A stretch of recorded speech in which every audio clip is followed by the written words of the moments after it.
of all the rotten luck? Or was it an act of fate? I'd only just arrived at the motel, not 5 minutes before, in fact. After months of being talked into it and weeks of battling my own conscience, I was finally going to do it. Finally going to have an affair.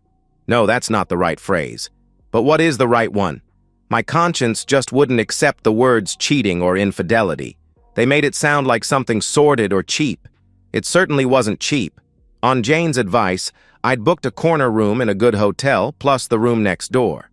She said I would be making a lot of noise and would need the privacy. That cleaned out my newly opened bank account, the one with my work address as my contact, that I'd diverted a portion of my annual pay rise to every payday. Even as I thought about appropriate words, my mind shied away from the subject. My conscience was still troubling me. After 6 weeks, I'd finally convinced myself, with Jane's help, that what I was doing wasn't the usual sordid affair. No, the usual affairs were one man and one woman, with the odds being that the guy wasn't as skilled or as well endowed as the husband, with only the prospect of the excitement of cheating differentiating it from marital love. No way was that worth the risk. This was different. Very different. One woman, me, and 2 guys were pre-approved and pre-tested by my best friend Jane. Both well-endowed and, if you believe Jane, very skilled. That is what finally broke through my defenses. Even without Jane's vivid descriptions of what I was in for, my own imagination would have ensured my excitement enough to cause me to dehydrate. Hell, even setting up the untraceable bank account made me excited. Like I said, I'd just got to the hotel room and introduced myself to John and Paul. They didn't muck about, I'll give them that. I was in heaven. It was everything I'd dreamed of. Then my bloody phone rang with my husband's ringtone. God, why now? I couldn't ignore it, though. Pushing the guys away, I answered. Dave was sick and was coming straight home. He wanted me to pull strings to get him a doctor's appointment as soon as possible. Just one of the perks of marrying a doctor's receptionist, I suppose. I promised I would do what I could and said I'd see him at home. That left me with a huge problem. I was in a hotel 15 minutes from home, reeking of female excitement. He was on his way home from work 25 minutes away. Making my hurried excuses, I grabbed my bag and sprinted for the lifts. Once in my car, I rang work and got an appointment for an hour. I beat Dave home by 4 minutes. He really didn't look good. My next problem was how to avoid getting in a car with him. In the enclosed space, he would smell me for sure. I'd only found time to fix my smeared makeup. Hell, this affair business was stressful. Dave solved this problem by suggesting he went alone, so he minimized the chances of infecting me. Typical Dave. We killed time by talking about our days as usual. I told him that I'd been home relaxing since finishing at 1 p.m., waiting for Jane to come around for our usual afternoon run. All the time, I'm sitting there nervously. I know Dave possessed a keen sense of smell. He'd commented on my various odors before.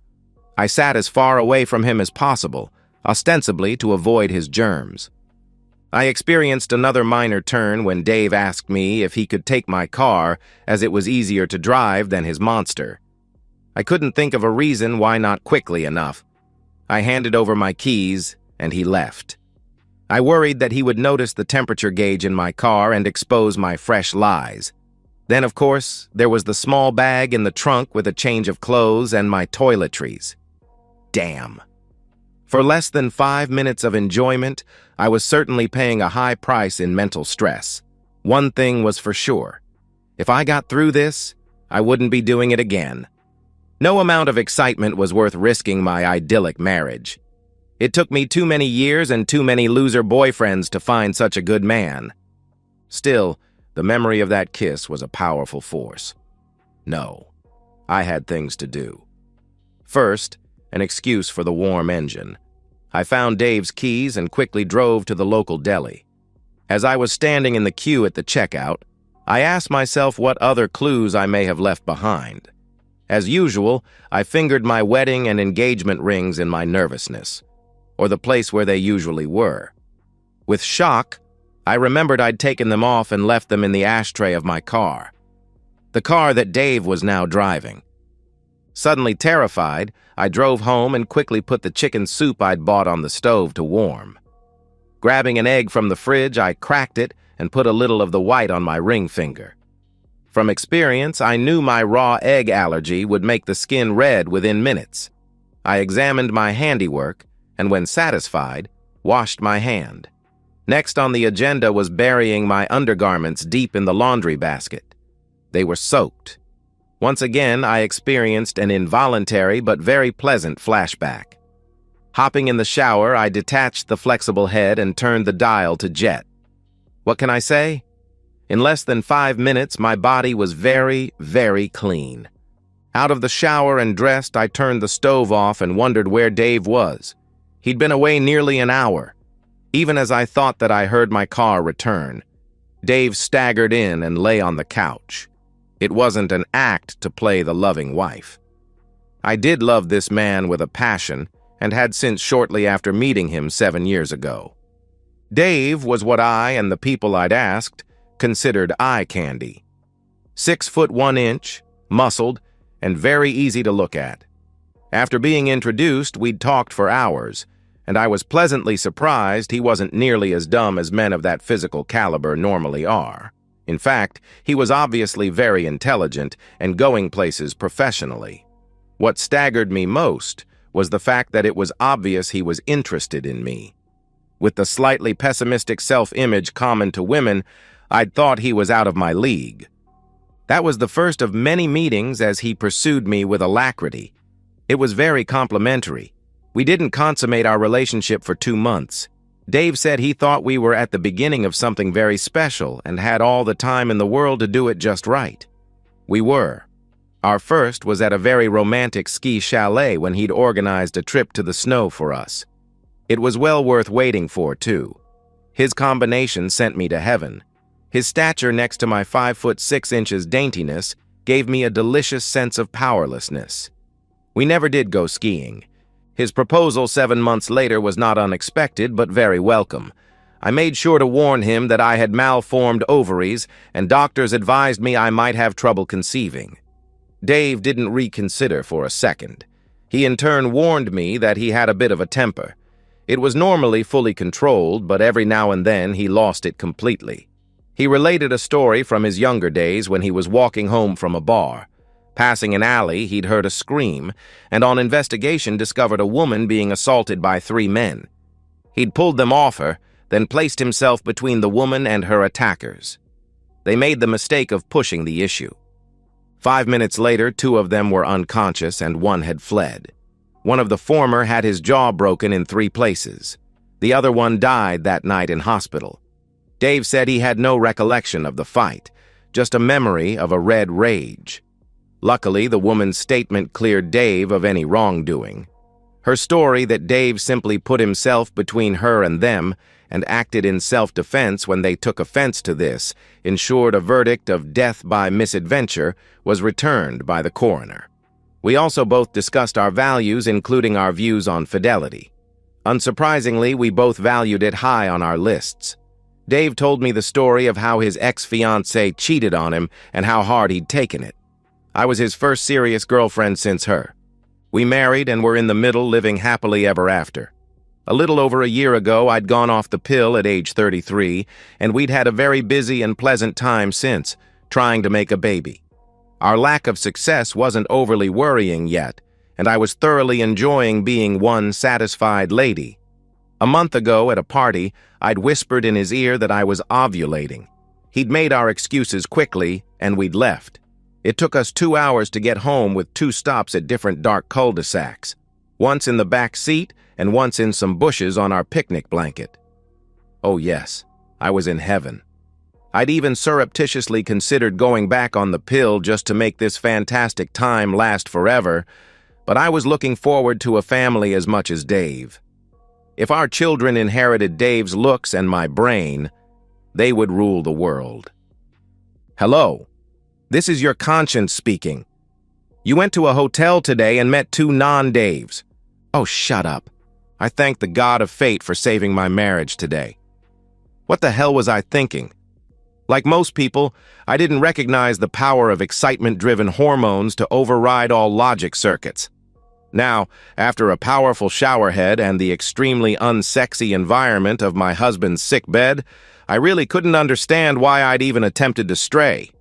I fed Dave some chicken soup and mopped his brow. With a full stomach, he could take the first of his meds. I took the opportunity to ask if we had any cream for dermatitis, and pointed out the red patch on my ring finger. I escorted him to bed and tucked him in before 7 p.m. Going back downstairs, I quietly retrieved my rings from my car. Thank God they seemed to have been undiscovered. I might not have to use the dermatitis defense at all. That only left 2 potential exposure points to cover. At Dave's insistence, I made up the bed in the spare room. The doctor said he was contagious. I went back to the lounge to relax. Jane didn't answer her phone. After her divorce last year, she spent a lot of time in noisy bars. Making up for lost time, she said. My conscience asked me if she was really my friend. Would a friend plant the seeds in my head that led to my near miss of today? Until January, I'd never considered infidelity. It just wasn't me. I'd finally found the man of my dreams and wasn't going to do anything to spoil that. As I'd often discussed with Dave, I hated cheaters. Not so much on moral grounds, but on the hurt and damage it did to the innocent partner in the relationship. So what happened to lead me into a hotel room on the brink of, well, let's be frank, cheating? In a nutshell, Jane. Jane and her husband were acquaintances until 18 months ago. Then, in short order, my 2 best friends left town, and Jane and her husband mutually agreed to call their marriage quits. I saw her looking lonely at a party and so talked to her. We were pretty much inseparable after that. Just about every weekday for the last year, Jane came over and we went for a run in the local park, then back to my place for a gossip. For the first few months after her separation, Jane was quiet and seemed to be working on her ex to consider giving it another go. Then about a year ago, there was a step change when she rejoined the swinging singles scene. She kept me entertained with her various conquests over our coffees. She never described anything near as good as an average session with Dave, and sometimes when we were all together, I would catch her looking at us longingly as a couple. She once jokingly suggested a 3-part with Dave and me. I burst that bubble pretty quickly. As healthy, mature people, Dave and I often shared fantasies. He possessed a kinky imagination, but always drew the line at a 3rd wheel in bed. Final, end of story, no discussion. She would often invite me to go to bars with her. If she promised to behave herself and go home alone, I would agree. It just felt really wrong to accompany her if she was on the hunt. I didn't want any rumors impinging on Dave's absolute trust in me. In fact, these nights out were the subject of several of our State of the Union talks. Early on in our marriage, we recognized that poor communications were the downfall of many marriages.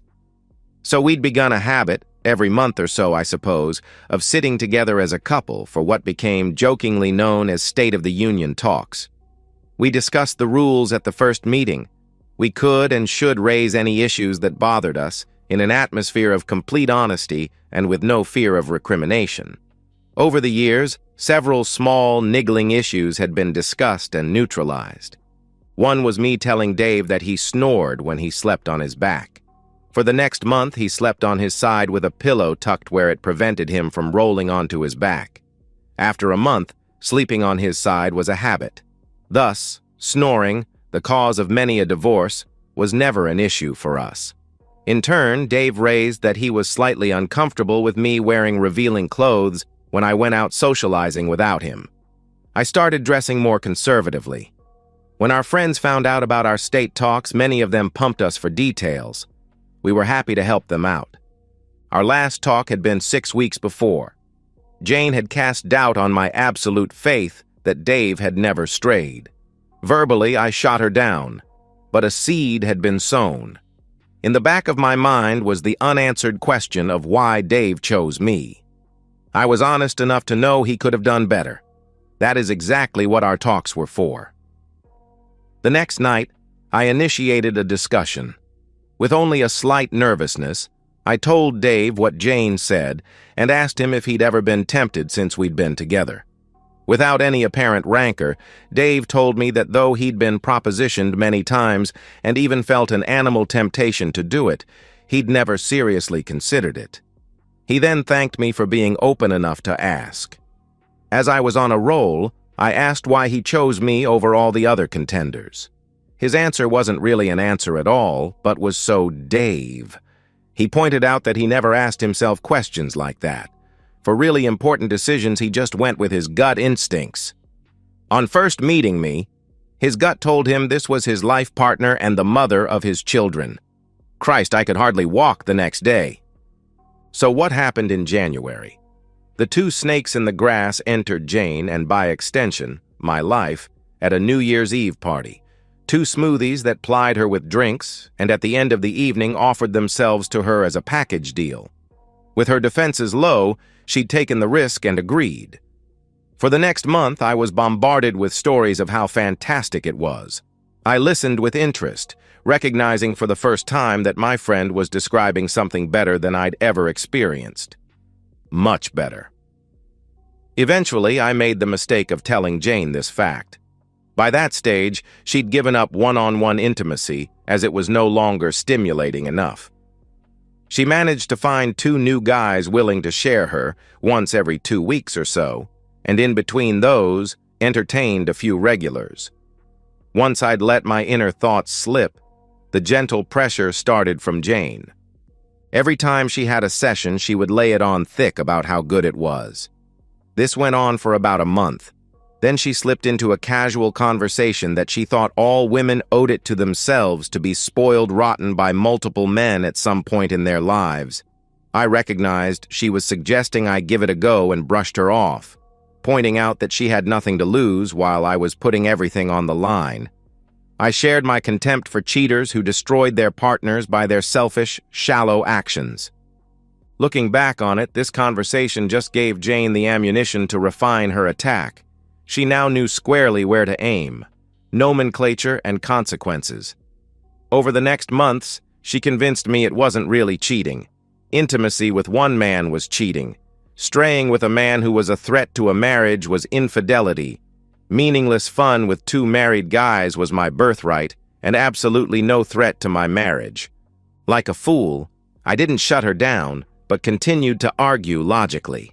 I pointed out that even without the threat of falling in love with another guy, my marriage was just as dead if my extramarital fun was discovered.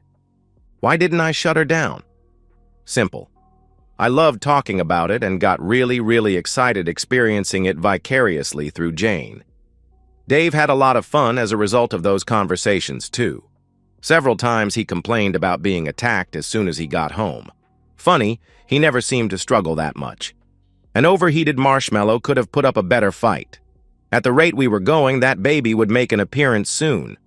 Sensing she'd almost got me convinced that a 3-part wasn't cheating and justifying further conversations as improving my love life with my husband, Jane changed tactics.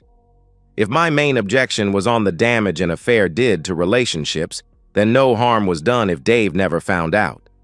I laughed this off at first, but didn't object when Jane offered to do some research for me. The whole subject just made me so excited and led to some mind-blowing sessions with Dave. I certainly didn't recognize that love with my husband now just left me that little bit unsatisfied. After all, you can spend thousands of dollars working up a Ford, but it will never drive like a Lamborghini. 3 weeks later, Jane presented me with the results of her research. Her guide to not getting caught, she called it. I thought it might be fun, so I went along with it for the next week. Sometimes we were so engrossed in it that we didn't even go for our regular runs. Venereal diseases and the husband finding out he wasn't the father of any children the couple bore were both covered by the wife taking protection along. Jane did stress that the woman might get so carried away with the excitement of the mind-blowing experience that she would have to be super vigilant to make sure the guys always used them. The husband coming home early was covered by meeting in hotels, paid for untraceably, and always answering the phone. Jane again pointed out this may be difficult in the heat of the moment. Behavioral changes could be combated by vigilance and a friend constantly critiquing the woman on her actions around her husband. Being seen somewhere she shouldn't be by her husband or friends was always a killer. Jane suggested that choosing a hotel near a shopping center the wife had every right to be visiting would get around that. Someone else could do the booking, and a basic disguise and a bit of stealth should guarantee the safety of the rest. Physical signs of intimacy could be negated as a giveaway by the woman leaving ample time to thoroughly clean up afterward. She could even set an alarm for the time that all activities must cease. The husband finding undergarments was a non-issue. The purpose of them is to put the participants in the mood. Jane assured me that would be completely unnecessary. I had to agree. Overheard conversations and intercepted communications were easy as well. Jane offered to do all the organizing, so there would be no record on my phone or email. If she booked the room and did all the organizing, then I just needed to turn up. Any communication between her and I would be done verbally over a coffee. Her last suggestion for potential downfall points was equally easily combated. The guys could brag all they liked, their wives could do all the investigating they wanted, and if Jane gave me a false name and I went along with it, no one could trace me. I don't know when Jane changed from using terms like the wife and the husband to using Stephanie and Dave, but it certainly happened. Alone, I wondered if Jane had accidentally forgotten one flaw or whether it was deliberate. From the basic research I'd done, the major problem for me was giving the game away by guilt. That's what the final 6-week soul search armed me for. 6 weeks to convince myself that when I did the deed, it wouldn't be cheating. Having casual time with 2 married men, completely anonymously, was absolutely no threat to my marriage. "Oh yes," I said when. My constant state of excitement from Jane's stories and my own desire sealed my decision. Just once in my life, I was going to drive a Lamborghini. Jane made sure of that. Jane was ecstatic when I told her the news the next week. We narrowed it down to one of the days I only worked till 1 p.m., and she gave me the choice of which of her regulars I wanted. She read through her catalog, and I picked John and Paul. She then laid out a smorgasbord of ideas for me to choose from. She would remind them not to mark me in any way and threaten to cut them off if they didn't comply. In the end, she convinced me to keep it fairly straight and to leave some excitement for later episodes.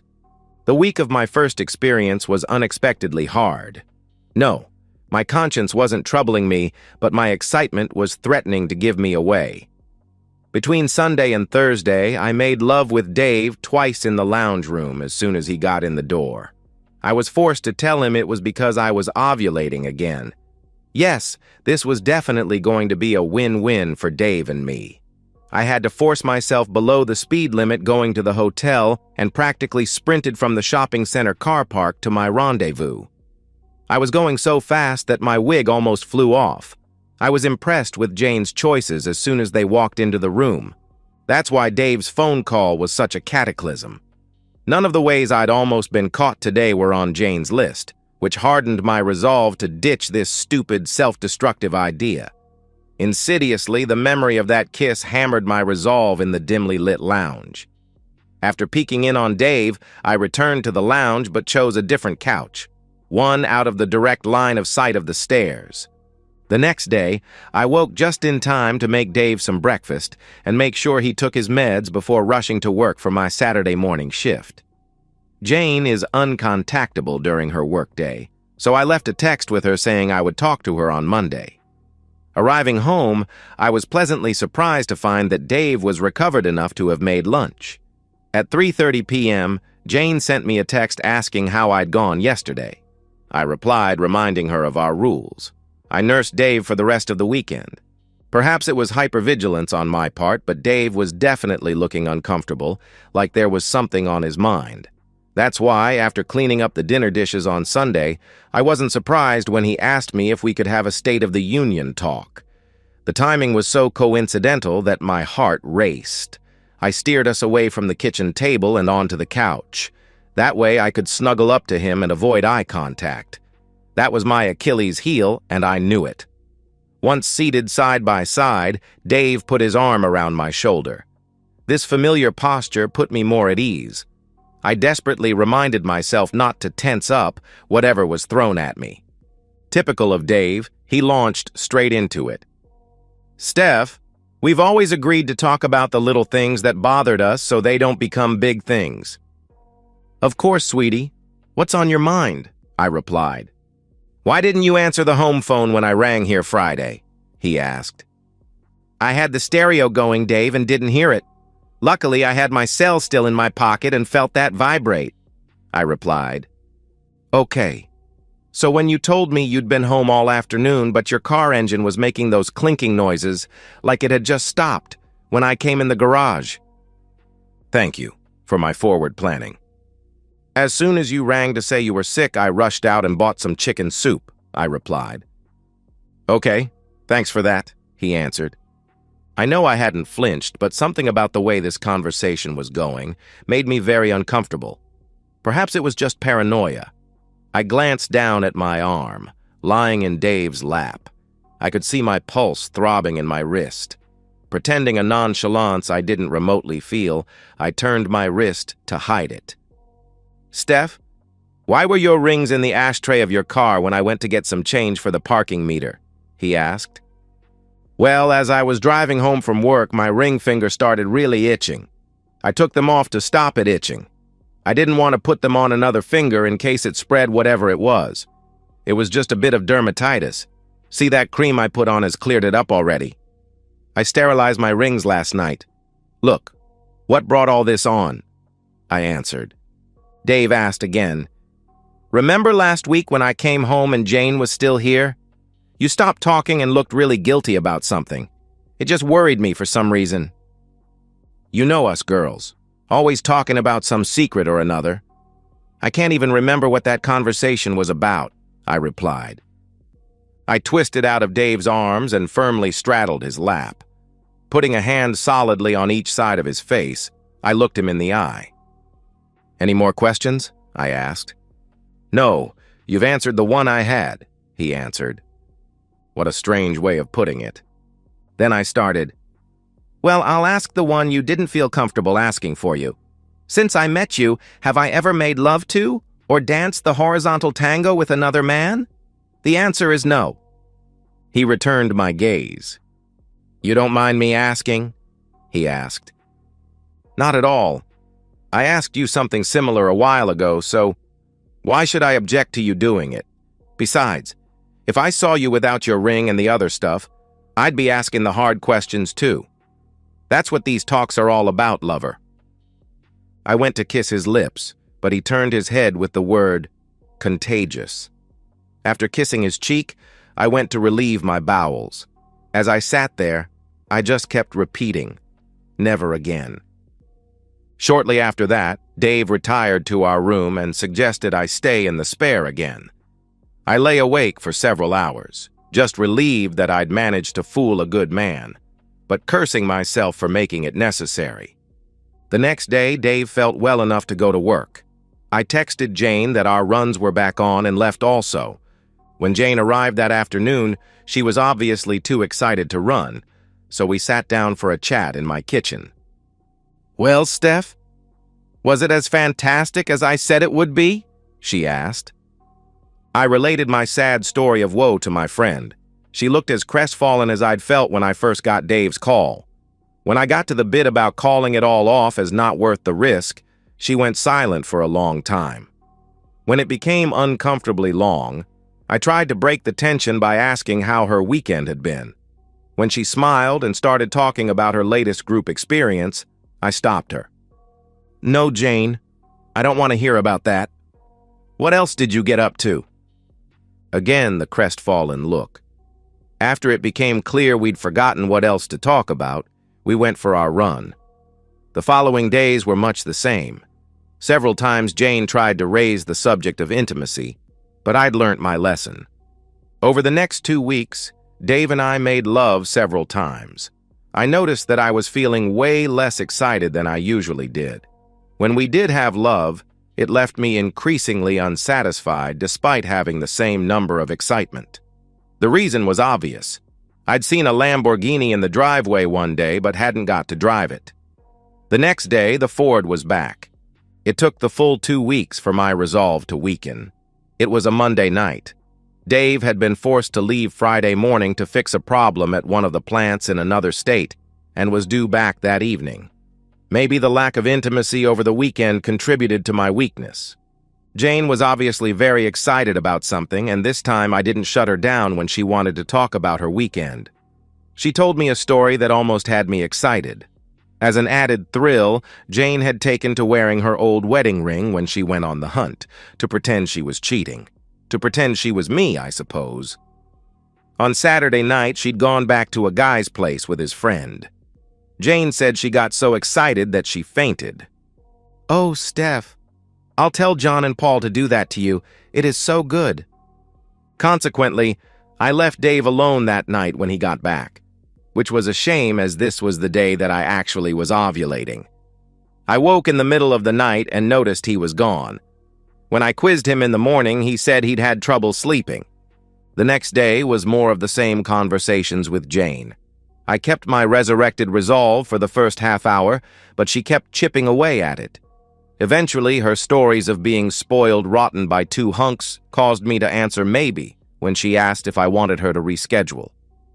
Shortly after this, Dave came home. Normally, Jane didn't like to still be there, but we'd lost track of time. Jane was sitting at the table. I was at the coffee machine. Dave strode in, said hello, then kissed me. After breaking off, he apologized to Jane, saying he just loved me so much and couldn't help himself. Jane looked green with envy. To further apologize, Dave insisted Jane stayed for dinner. He then spent all night touching and holding me, which made both Jane and I uncomfortable. Overall, it was not normal behavior for Dave. We went to bed as soon as Jane left, and Dave spoiled me, I must say. It certainly dispelled any subliminal fear I'd had that Dave was being a little emotionally remote from me. When my alarm went off the next morning, Dave had already gone to work, leaving a note that something had come up. That day was another early finish for me. Showering off the sweat and the smell, I prepared for Jane's regular visit. She came over with her normal street clothes on and a scarf around her neck, despite the mild weather. When I quizzed her, she said that her neck was stiff and sore, and she was keeping it warm. She certainly looked tired and quite down. We chatted about nothing for a while. I kept waiting for her to perk up and talk about a schedule, but she didn't. After a while, I was forced to raise it. "Are you feeling all right, Jane? I expected you to come armed for excitement today. In fact, I've been thinking about it. Next Tuesday works for me. Can you tell John and Paul about that ring trick?" "No!" Jane had stood and shouted that. She slowly sat down again. I noticed she suddenly looked quite pale. "No, Steph. I really don't think you should do it. I was wrong to even suggest it to you." "What the hell has got into you, Jane? You spent months getting me all excited about it. Now you're telling me not to," I asked. Jane spoke next while looking down at the tabletop. "I was wrong, Steph. I should never have suggested it to you. When I saw how Dave kissed you and cuddled you the other day, I realized that I couldn't be a party to splitting you up. I just can't. Please." "But Jane, I won't be caught so you won't be splitting us up," I asked. "I can't guarantee that. What you have with Dave is a 1-in-1,000 marriage. You were right all along. It would be stupid to risk it. No matter how clever you are, you can still be caught." "I was," Jane replied. "Hey," I echoed. "My ex-husband and I didn't split amicably, Steph. He came home early one day when I wasn't there. He rang me to ask where I was, and I stupidly said, 'At home.' He was waiting for me when I got there, all messed up, and threw me out. There hasn't been a day when I haven't regretted my actions." "But you've almost won the deal, Jane. You got the house, alimony, and a fantastic love life," I pleaded. "No! I go out and do crazy things just to distract myself from the sad loneliness that I feel. I would swap all of those in a heartbeat for one night of cuddling with my Pete," Jane answered. Jane broke down at that point. I went and hugged her until the sobbing subsided. "But you made it sound so exciting, Jane," I asked. "Yes. Well, sometimes it is. Other times it is just bloody awful. Sometimes the guys just use you and can't give a thing about your pleasure. One time, about 2 months ago, I was practically torn. I managed to escape before the other guy took a turn. But why did you try to get me involved then? I asked. I just don't know, Steph. I've done a lot of thinking in the last few hours. The best excuse I can think of is that I wanted to share the shame. I don't feel particularly good about my lifestyle. Besides, even with all the excitement, the novelty is starting to wear off. I thought if I could get you involved, then I could get off on your stories just like you got off on mine without having to live with the shame of the actual acts. But I was wrong, Steph. Very wrong. Please don't do it. Don't ruin your life like I did mine. And please don't ask me to line you up with John and Paul. It won't be happening now. By this stage, Jane was looking at me with pleading, passion-filled eyes. I'd no doubt she firmly believed what she was saying. It gave me no choice but to promise that I wouldn't do anything to damage my marriage. She looked extremely relieved after that promise. We spoke for another half an hour on neutral subjects. I did notice her eyes darting around the room as if looking for something. At one stage, she even stood up and picked up the phone, base and all. Turning it over, she examined the bottom and then put it back. Eventually, well before Dave was due home, she glanced at her watch and then left. In her wake, I was more than a little confused. Life over the next 4 months settled into a similar routine that we'd had before Jane started telling me about her adventures. I knew she still went hunting, but when I quizzed her about it, she only wanted to relate her bad experiences. More than once, she made me re-promise not to risk my marriage. Socially, we became inseparable except when Dave was there. She was obviously avoiding him. I put it down to either guilt at what she'd once tried to do, or her avoiding the pain of seeing a happy couple interact. The only change I saw in Dave was his new habit of disappearing into his study for a while, shortly after he got home every night. Other than that, he was absolutely his old self. Love with Dave was noticeably lacking its old passion. As the memory of Jane's stories faded, it took much more effort to fire myself up. My downfall was almost a perfect storm event. Dave was once again called away for a weekend. I'd already agreed to go out with some work friends on Saturday night. With Dave not available, I asked Jane to come. She readily agreed. She rang me up on Saturday afternoon, however, and told me that her mom was sick and she couldn't make it. She actually begged me to stay home that night. When I told her I was organizing it and had to go, she made me promise to think of the risk to my marriage and begged me to behave myself. I readily agreed. I had no intention of risking my marriage, but it was no risk if Dave didn't find out, was it? She knew that. It was her that convinced me after all. Towards the end of the evening, I went somewhere quiet and rang Dave on the hotel number he'd given me. We chatted for 10 minutes. Then I rang off telling him I was going to bed. I'd previously diverted the home phone to my cell. Thus assured he was a 2-hour plane journey away and wouldn't ring and wake me up, I went back to the girls. As usual, the married ones had left early, leaving me with the 2 single girls who were in the mood to party and soon went their own ways. Jane had told me about her technique months ago. Ignoring dance offers from solo guys, I zeroed in on groups. Before long, I had 2 targets identified. Both were younger than me and both sported wedding rings. Finally, well before the bar closed, I worded up one of them. He spoke to his friend, and before I knew it, they were in a taxi on our way to a motel with Karen. Both sent texts to their wives saying they were going to a private party after the bar. It was everything I'd ever dreamed of.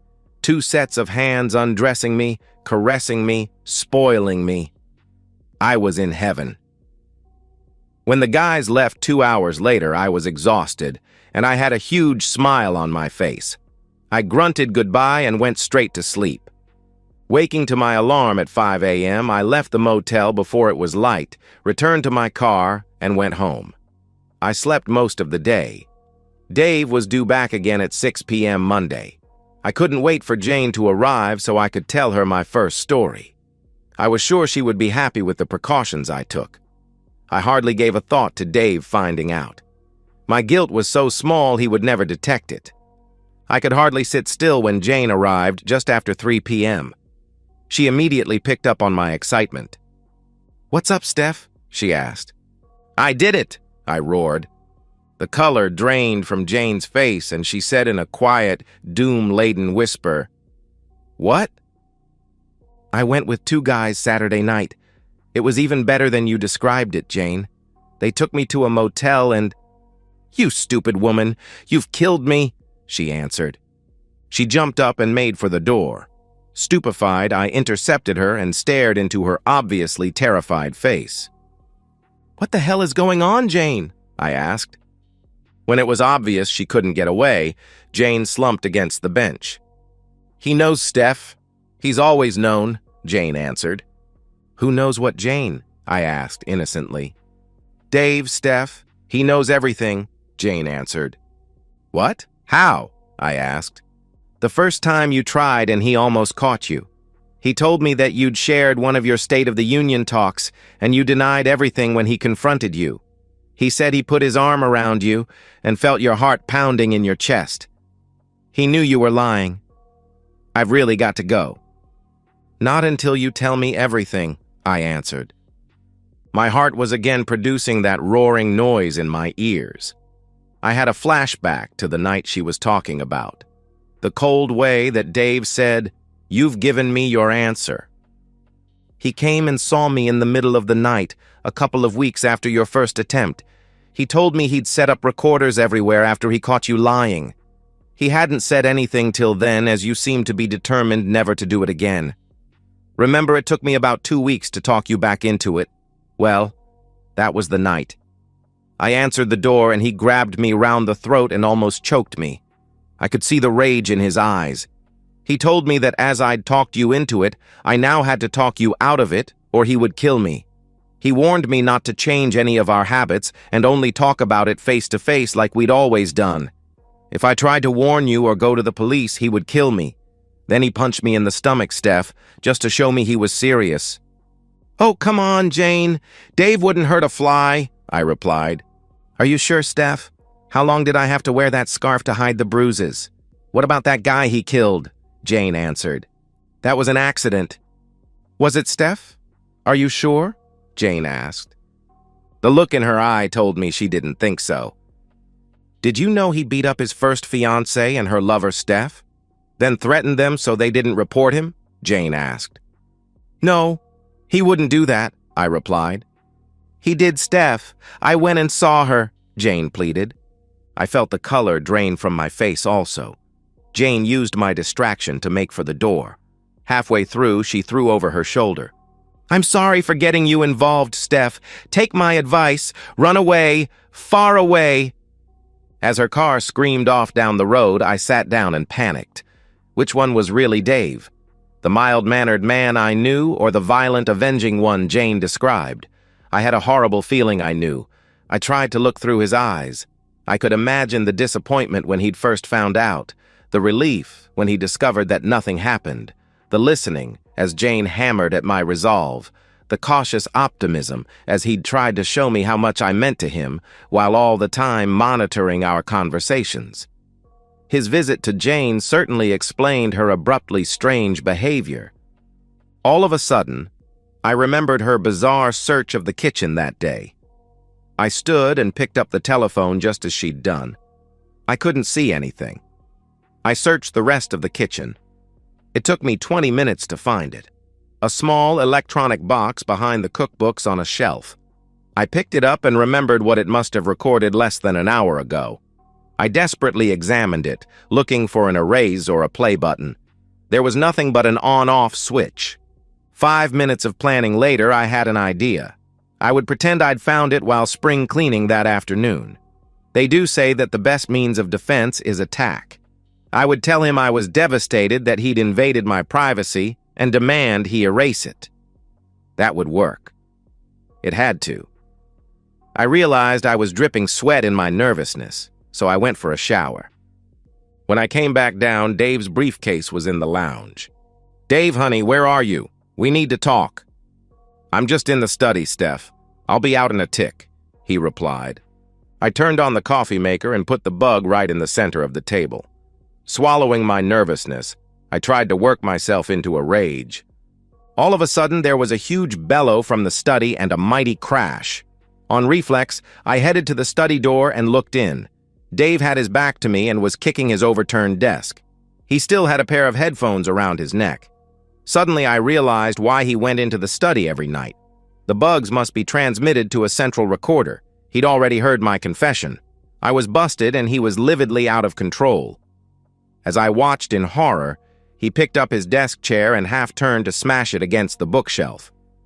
As he did this, he spotted me, and I saw his slitted eyes and a flushed face focus on me. I felt like a deer in a spotlight. I have never seen or even heard of that much rage going into a single glance. "Cheating woman" was the only word he spat. I watched in terror as he spanned again and stepped to his safe, the one he kept his target pistol in. I finally recovered enough to run. Pausing only to grab the keys, I jumped in my car and added my own to Jane's rubber tracks on the road. I rang Jane.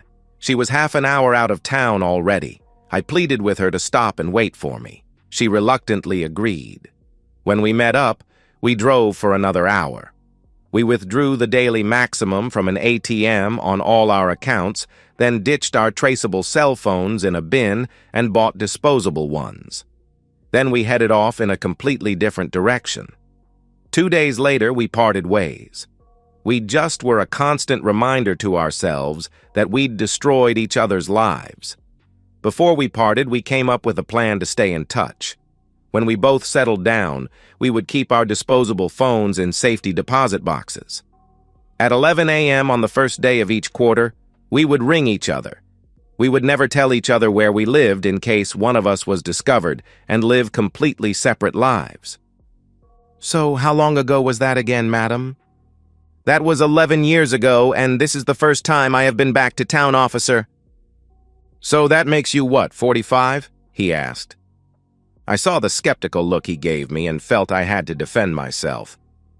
"Yes, I know I look older. 11 years of looking over your shoulder, never being able to contact your old life, and constant guilt does that to you." "Oh, so you finally found some guilt, did you?" "Yes, but mainly for Dave. I was the second long-term partner that he had to stab him in the back. The chances of him leading a normal life after that were zero." "What about Jane?" he asked. "Well, we rang each other on the first day of the next quarter. She wasn't traveling very well at all. As she'd left town very quickly, she didn't have any work references. She didn't come out and say it, but reading between the lines, she was hooking to make ends meet. I didn't hear from her after that. 2 years later, I had some spare cash, so I hired a private investigator. He managed to trace her phone to a lawyer's office.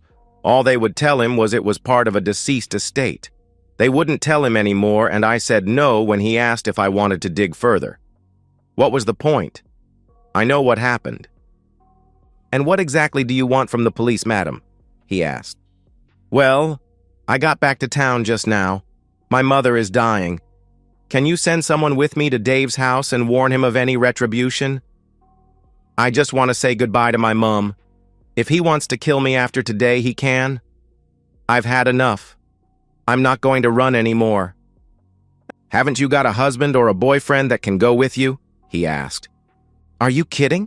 Leading a life under a false name, too scared to make any friends because you know you'll have to leave within a year, doesn't lead to healthy friendships? One guy was special once, about 7 years ago, but when I told him why I was so scared, he disappeared pretty quickly." "Okay, madam. It's highly unusual, but what the hell, it's a slow day." I jumped in his cruiser. We drove down Jane Street on the way. Her house was gone, replaced by some units. "What happened there? Did they pull the old house down?" he asked. "Number it burnt down. Oh, 10 or 11 years ago," I replied. I had tears in my eyes when we pulled up in front of my old house. According to the telephone directory, it was still Dave's. Reluctantly, I got out, followed by the policeman. He undid his holster and stood to the side of the door while I rang the bell. The familiar chime just reinforced what a waste of time the last 11 years had been. The door was opened by a child. Despite being only about 8 or 9, he was unusually tall with blonde hair and good looks. "Hello, I'm looking for David Brown." "Mom, there's a lady here looking for Dad." While I waited for the child's mother to arrive, I watched 2 other smaller children play in the lounge. Finally, a slim woman, about 5 years younger than me and quite beautiful, appeared over her son's shoulder. She saw me and hustled the child back into the lounge. "Hello, Mrs. Brown, I know who you are. What do you want?" she asked. "I just wanted to apologize to my husband and—" "I can assure you that my husband doesn't want anything to do with you. Seeing you will just make him sad again." "Please leave," she replied. "Well, just tell him I'm staying at my mother's place and just to come over there and get anything out of his system he wants to." "Why would he want to see you?" she asked. "Well, I know he has been looking for me for 11 years, I answered. "I can tell you that I have known him for almost 11 years and been married to him for over 9. I can assure you that he never said anything to me about trying to find you. I handle the family finances, so I know he has never hired a private investigator. Since his promotion to CEO 9 years ago, he hasn't even left town without me. I'm sure you are mistaken." She looked at me as that news sank in. Had my last 11 years of constant movement and frequent name changes really been all for nothing? I couldn't accept that. I remembered the 2 times I'd moved just because I was sure I'd glimpsed his truck. "Is that all you wanted? I have to go back to making dinner. It's the cook's night off." I just nodded as I looked past her to a life that should have been mine. A tear escaped each of my eyes. "If it's all the same to you, I won't even tell Dave you were here. He really loved you, you know. He waited for a year for you to come back. After it was obvious you weren't, I convinced him to divorce you for abandonment. Telling him you're around will just open up old wounds that took me a lot of effort to close. Please respect our privacy." As she shut the door, the friendly policeman put his arm around me and helped me down a path I couldn't even see through my tears. I never did see Dave again. 2 weeks later, I ran into Jane's sister. She told me about the suicide note that Jane sent. Forced by desperation into selling herself, she'd turned to cope. One night, faced with the shame of her new life and living with the constant fear of avenging Dave, she wrote her final letter. And so, we've reached the end of today's story.